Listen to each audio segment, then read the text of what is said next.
Good afternoon, everyone. My name is Brandon Fogal. This is Evolution. Today is going to go in history as a very big day. The United States has launched attacks against Iran.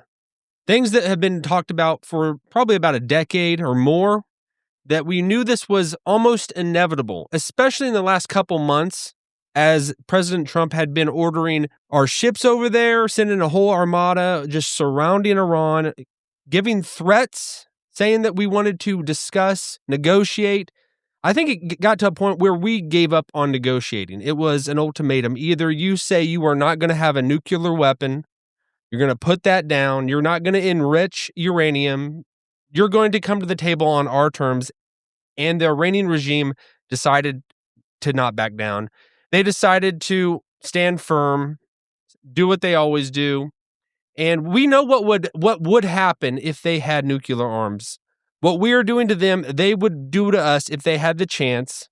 They would want to destroy us. They want to drop bombs on Israel as well as the United States if they have the chance. And President Trump, the wartime president, has stepped in and done the unthinkable. And he is putting matters into his own hands. And so the burden is on him. Where we go from here, it is yet to be seen. So I would not dig your heels in too much. Wherever you're at, whatever side you're on, I would not dig in too much, because this is going to be a day-by-day situation that plays out. In this episode, we're also going to talk about freedom of speech. I'm going to dive into this. People that are banned, American citizens that are banned from platforms on the internet, is disgraceful, and we're going to dive into that and look into that. And we're also going to wrap it up with talking about Candace Owens and some of the things that she's recently said in her latest saga of analyzing Erika Kirk, her family, her company, the foundation that Charlie built. We're going to finish it up with that. But our featured story today is going to be the war with Iran that has just kicked off. And breaking news, what has just been brought to everyone's attention is the supreme leader, Ali Khamenei, is officially dead. He is officially dead. You can see that on the screen. Fox News is reporting it. Iran's supreme leader, Ayatollah Ali Khamenei, confirmed dead after Israeli strike. Iran's supreme leader is dead. And here we're going to take a look at this. Patrick David, he just released a video, and we're just going to look at a couple of different things. Hear what he has to say. The supreme leader of Iran, Ali Khamenei, is officially dead. They killed him. They found his body. Reports came in. Let me tell you why this is big. This is not killing a president. This is not killing a prime minister. This is not killing a king. You're killing the supreme leader of a religion. This is number 2 to God. They killed. And by the way, the last time the supreme leader was alive, I was in Iran. It was June 3rd, 1989 when he died. Khomeini, I was in fifth grade at a school called Gulbenkian, and it was chaotic in Iran. You can see that we are going into probably chaotic times, but if there's anything difference between President Trump as opposed to the presidents that were before him, President Bush sending us into Iraq, what that drug out and why the American citizens had fatigue was because we wanted out of there. There was no victory. There was no sight of victory. What is victory in this? What we've seen, I don't know. I wouldn't say going into Iran was the best decision ever. I'm not the president. I don't know. I don't know all the details and the intel he has, but I trust President Trump. I think he has proven to have a good track record on the decisions he's made on the foreign stage. He has been proven right. And us bombing Iran last year in June, that was in and out, one and done. And people that were so pissed off about it right up front, they understood quickly that was a good move. It turned out to be a good move. I'm not going to be a person that I know this. There are things that are higher up happening, and Israel having a little bit of pressure on us.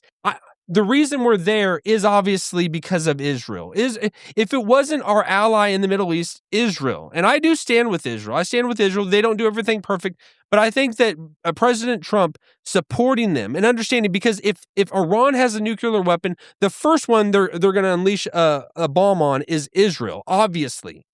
But then they're going to do everything in their power to unleash everything upon the United States and all of the rest of our allies. So getting ahead of this, being proactive is, I believe, will turn out to be a good decision. because I know President Trump, before he came into office, he voiced the things of the regular American. What we like, us being over in Iraq, spending our blood and treasure over there and getting nothing for it, literally nothing for it, and just destabilizing everything and coming away with nothing. This is different. Trump is not a man that is going to allow his name, his legacy to be tarnished. And him putting his neck out on the line, doing this, he's not going to let it not turn out for the good of America. I could not see that happening.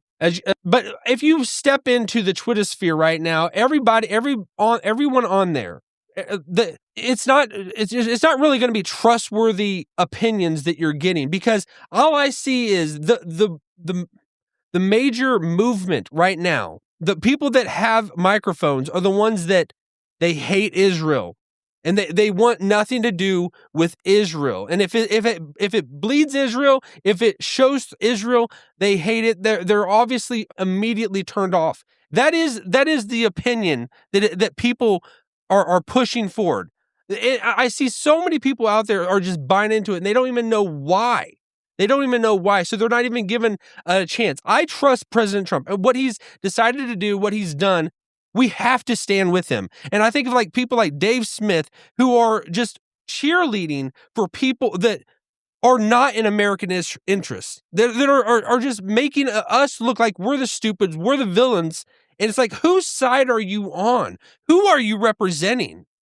And even bringing up Dave Smith, I always just question, you say you're a Jew, but then you're so against everything that represents Judaism and represents Jewish thought and represents your own people. What is that all about? If you can't even stand for the people that you share bloodline with, and you turn your back on them, how can we even trust you to not turn your back on the American states, us? And it shows through, it comes through with everything you're saying, because you're just making it so light and just making it seem like we're the evil ones with the things that we're doing.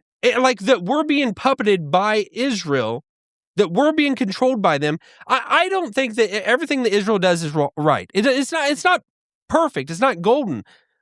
But we can see that God's hand is definitely on Israel and is blessing them. They're almost just a bellwether of what's happening in God's unfolding plans in this world. We see that God has judged Israel and has hurt Israel and has cursed Israel and spread them out throughout the world. But we see what he's doing in the last 100 years. He's bringing them home to their land. So we can just read the room what God is doing. Not that like everything that specific people are doing is right and perfect, but we can see that God's plans above them and orchestrating this, blessing them, what they're doing.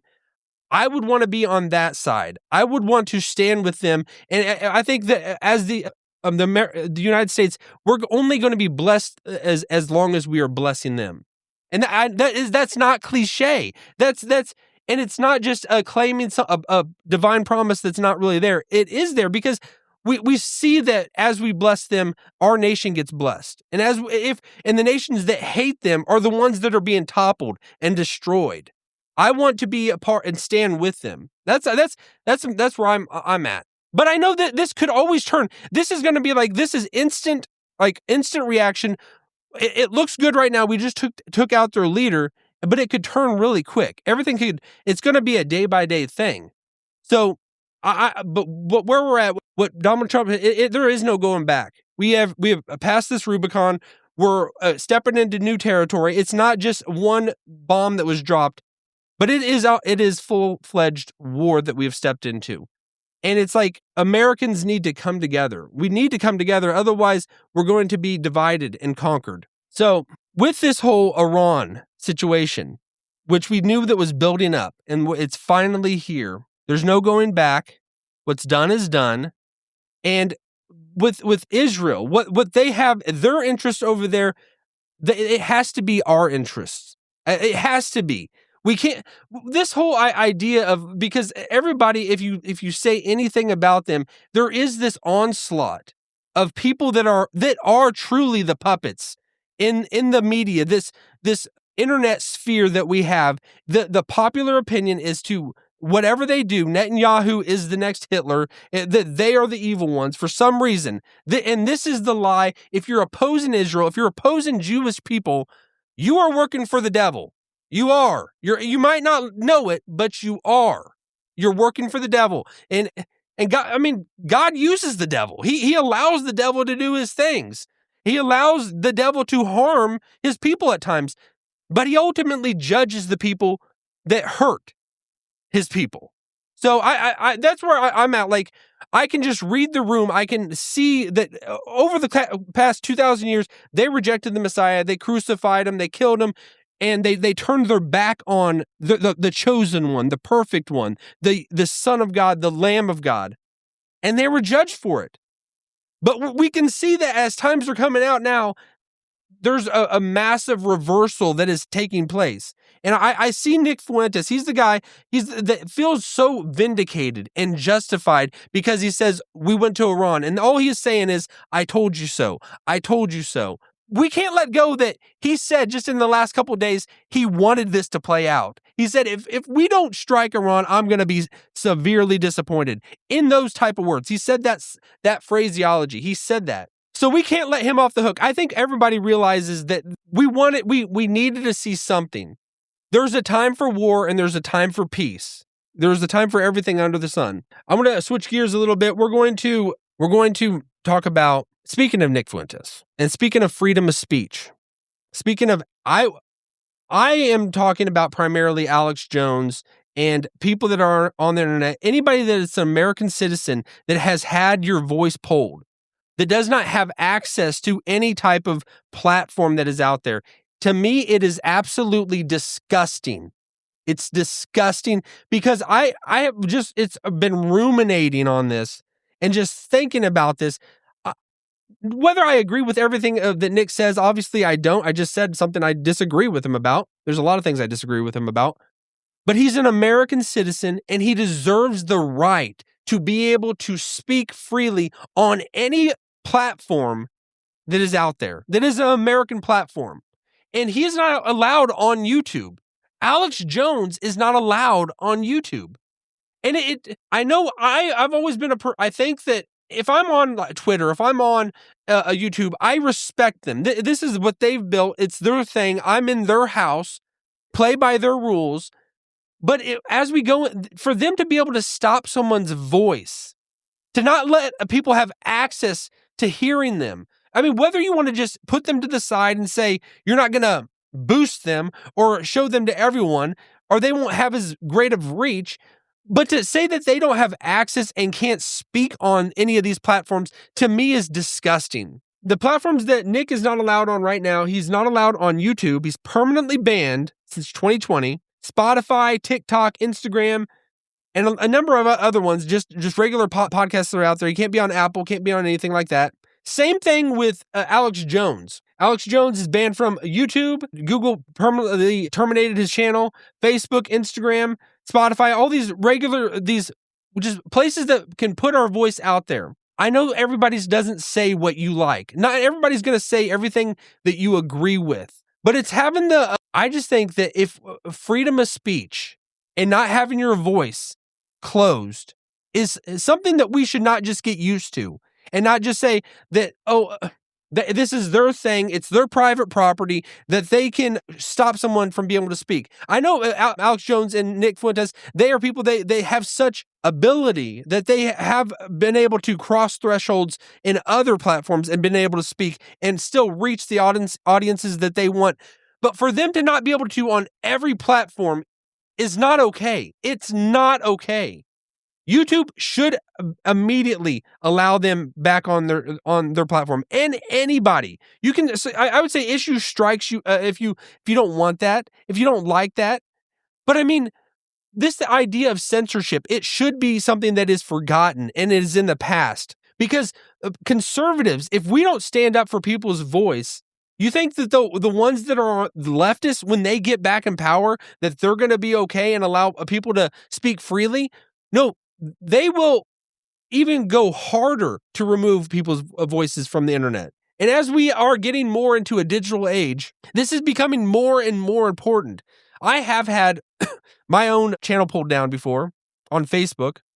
It was sickening. It hurt. It's like you have no control. You can't say anything. It is an awful feeling. And I just think of like somebody like, these are big names that are out there that people still know, but there's still a lot of other people that are out there that have had their voices stopped. And I think that we should stand up for everyone. Massive movement needs to happen to push these guys back into a place where they can speak on every platform. This is not something that I'm just taking lightly. I wholeheartedly believe this. And I was just caught off guard myself because I was just thinking, wow, I just expect them not to be on these social media sites. I just expect to not see Alex Jones or Nick Fuentes on these places. And I know these are the guys that I know, but I'm sure there's a lot of other people out there that are going through the same thing. Sorry, my throat is just, I'm not about to cry, I'm just my throat. I just think we need to, for everyone that's out there that has their voice pulled away, we should stick up for them. Because when they come for you, who's going to stick up for you? And I think this should be an American right. Anyone that is an American citizen should not be in the thought of a corporation to pull down their voice. I know it's their thing that they've built, but it should be in law that you have to allow every American citizen to be able to speak and use your platform and talk from it and reach people and do all that. It should be something that is in law, regulated, that is put out there. And if we don't stand up now, it's only going to get more hyper intensive, and these things are going to be even more critical in the future. And I think that we cannot just accept the norm, the status quo now. We need to stand up for people like them, for Nick Fuentes, for Alex Jones, even if you very much disagree with him. I'm like having a crazy meltdown right now. Sorry. Sometimes I don't know how like some of these guys, they talk forever and they don't even take a drink of water. It must be a skill that they develop or something like that. Our animal, I guess I have had the weather, the change in the weather has definitely had its effect on me. I have not been able to breathe in certain instances. My nose, I can just now start breathing on my nose lately. I don't know. It's the pollen in the air. I don't know what it is, but sometimes it hits you in I'm not tearing up. It's not that, but that's what I feel about that. And I'm sure I'm going to talk more about that going forward. Wow. While I'm even talking about these crazy things, I might bring this up. There was a time I actually I felt like I tweeted something and I said something about the Mossad, or I tweeted something about Epstein or something like that, and I'm just throwing this out there. I felt like something came out of my phone and like a mist went into the air or something, and it immediately made me sick. And it's like, do any people have those capabilities? I don't know. I wasn't saying anything bad. Like I was just saying like something about Epstein has to be alive or something like that. Okay. Well, let's see how much further we can go. Like I don't know what it is. Like sometimes I get that. I just when I'm just going, it's like I'm not trying not to. I'm actually talking normal now. I'm cool. I'm cool, man. All right, we're gonna skip it back over, and I'm gonna see if we can wrap this up and talk. I want to bring up Candace Owens. I know I've been talking about her a lot. She's a lightning rod right now. She is, and I never knew that about her. But her discussing these things, I'm definitely not for what she's doing. But she is certainly somebody. She reminds me of a Howard Stern. That movie, Private Parts. It's like people that dislike him the most are the ones that are watching him the most because what is he going to say next? That's almost how I feel about Candace Owens at this point. Like what she has said is so crazy. What's she going to say next? So we're going to look at two different clips of some things that I think she seems kind of like straightforward in a lot of things she's going through and just trying to dissect Erika's past. Oh my gosh. But then it seemed like there was a point where her guard got let down and just something just came out. And I think that happens to everyone. You talk long enough, something eventually seeps through, and it happens to me as well. You see behind the curtain of what's in my mind, and you see what I really think.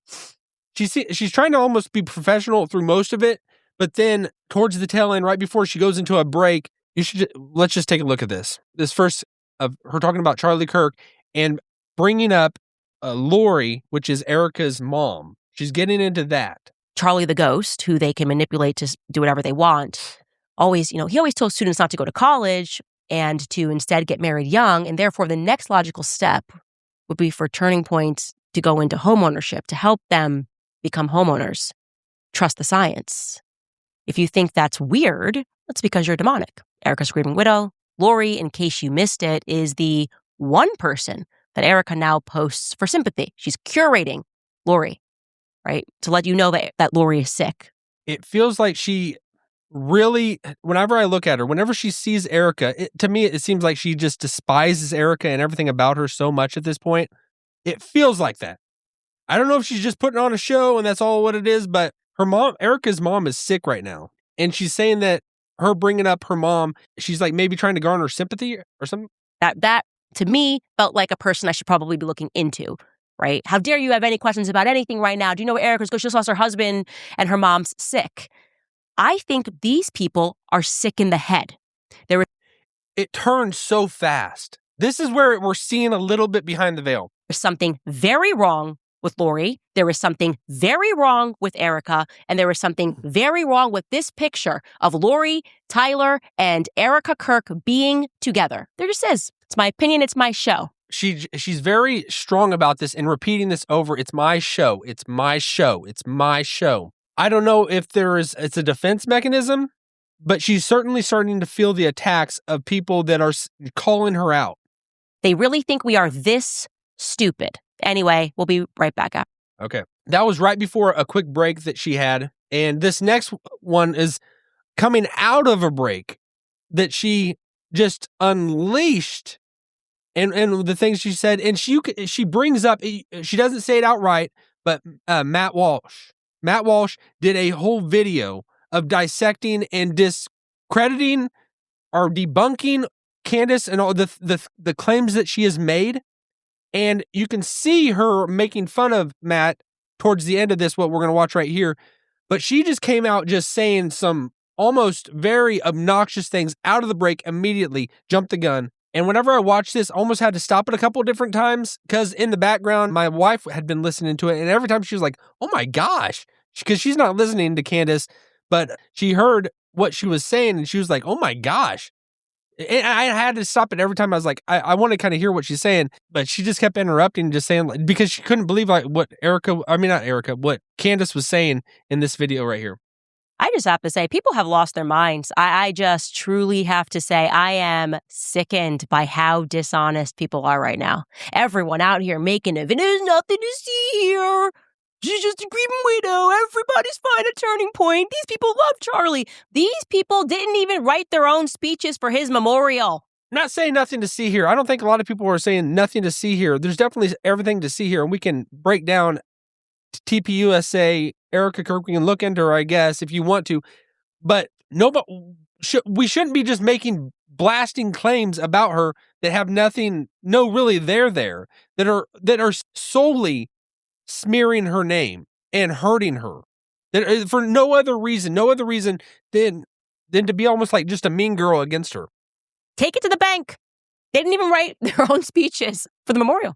They had people writing their speeches. That's how little these people cared about Charlie Kirk. Charlie was a means to them. Go ahead, call me a monster. Make a video. You're out here telling you it's okay. I'm gonna debunk what Candace is saying. Okay, Erika lied. Oh, okay. Well, yeah. Well, that's how some people grieve. They grieve by lying. They grieve by lying. I've worked with people, and like I remember a girl I worked with. I don't even remember too. It's so long ago, but it did seem like she just had a chip on her shoulder again, and just everyone's out to get her, and so she just reads everything more into things that are really there. And I don't know if this is all women that do this or just certain ones or what. So there's signals that Candace is picking up because she'll play a video about Erika Kirk or something happening and she'll be like, did you catch that? And there's really nothing there. It just seems normal, but Candace just makes it something, creates something, interprets a motive that is underneath the surface that I don't think is actually there, but in Candace's mind, it's there. And so she turns it into something. You guys need to settle down. Why do you care so much if she's lying? Why do you care so much that she suddenly apparently had a clear enough mind to decide that she wanted to take the board to a vote to make her the CEO while her children are not at home? Why do you care so much? It's weird. You guys are the weird ones. Okay, I'm okay with being a weird one. I think that if there is anything there, I mean, if TPUSA, they're not, no organization is perfect and good and great. They're not. They all have blemishes. I'm so sorry. I've been coughing all day. Like, I don't know what it is. All this stuff is, I'm very verklempt, I guess. I don't know, whatever that word that Mike Myers would say in SNL. I'm very verklempt, if that's it. But it seems like over and over, Candace is just making things up, creating things that aren't really there and just riding with it. And all it is it's like nothing to see here. We're not saying nothing to see here. You can look at her, but it's like just to say that she was a part of a plot to kill Charlie. And now she's not even saying that. She's almost charged her with it, but now is just creating all this other stuff that doesn't even, there's no clear accusation. It's just almost just a roll of her eyes, just trying to make up something as we go along. And like everything, you're seeing things that aren't there. You're seeing little goblins and little gnomes that aren't actually there. You're making them up. They're just out in the garden, and you're just out of the figment of your imagination creating them. You're making these things that aren't actually there. And we understand that people nobody always tells the truth 100% of the time. I guess. I mean, we want to strive to be honest people, but not maybe read into if somebody is saying something, maybe like take them at their word instead of just they're automatically being dishonest. I guess there's no realm of charitableness that Candace is giving to this. And I don't think it has anything to do with, I think she really is, why I do think there is something, demonic spirit that is pushing her, moving her to continue to go after this woman. There's something doing that. There has to be. It wouldn't make sense because we're not against humans. We're not against people. But we know that there are things behind us. There are entities that are out there that are always trying to push us in one of two directions, and trying to go after and to succumb to our fallen nature desires, our sinful desires, of just jealousy or wanting to hurt someone because they got something that we don't, or something that we have a greed in our heart. And I think that is what is pushing Candace. It has to be, because there has to be a regular person in there, good person in there that loves Christ, because she says Christ is king, Christ is king. But it's like you're saying all these things, but then you're still going after Erika. You're still like just out of nowhere, but you're not really producing anything that's really noteworthy whatsoever. And it seems like every episode is that she's just charging her with everything, but then not producing any actual evidence to support any really weak claim that you're even making. So what is the claim? That she was a part of a conspiracy to kill her husband. Where is the evidence? What is the actual evidence? And just pulling up all these things, all it is just trying to smear her name. It's all it is. Over and over, every episode, that's all it is, repeatedly. On repeat. But I am serious about pray for Candace, that she comes out of this spell that has her in its grips. Something has her in its grips, and she's not resisting it. She's not pushing back against it. She is moving forward full force, and she's not backing off at all. I thought she would, but she hasn't. All right, we'll leave it at that. We'll see how things develop more in the Iran war as we step further and further in it. It's going to be a day-by-day situation. I know there's going to be a lot of Monday morning quarterbacking that people are going to have. And Donald Trump, he made the decision. He moved forward with this. I think he probably made the decision months ago, but he pulled the trigger last night in unleashing our American soldiers to attack Iran. And if you're American, let's stand with our president. Let's stand with our nation. Let's come together. Let's try to get to the bottom of things, but let's not just have a viciously skeptical mindset that everything that President Trump is doing is wrong because it's somehow collaborating with Israel. Israel's not the boogeyman, and Israel is actually God's chosen nation. So that's food for thought. I know some people don't want to hear that, but it's still the truth nonetheless. All right, we'll leave it at that. Follow me on X and Instagram at Brandon Fogal, and have a great rest of your weekend.